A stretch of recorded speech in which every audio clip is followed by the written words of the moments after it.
So I talk a lot about Kenya in my videos, and I have said many times that it is my favorite country to travel to and that I love it.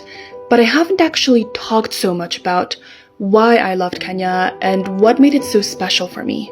So I initially traveled to Kenya very much with safari in mind, and don't get me wrong, the safaris were lovely and I think they're the best that I've ever done, but that's not what made me love Kenya. So bear in mind that before I traveled to Kenya, I had never traveled outside of Western Europe or the United States.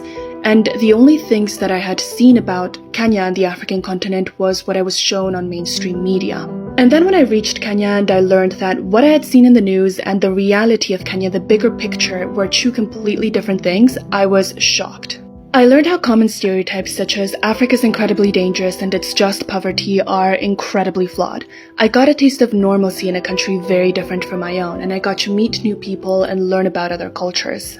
I gained a much better and much more complete understanding of the world and of myself, and when I left Kenya, I was left with this huge desire to continue challenging my worldview and to keep learning.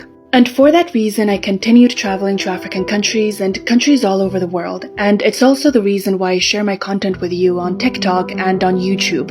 I also genuinely believe that Kenya is the most beautiful country that I've ever traveled to, and maybe that's because I have such an emotional tie to it, but to me, it's the most beautiful one. And you could argue that this could have happened to me with any non-Western country, but for me, it was Kenya, and because of that, Kenya's always going to have a special place in my heart, and I wouldn't exchange my experience in Kenya for the world.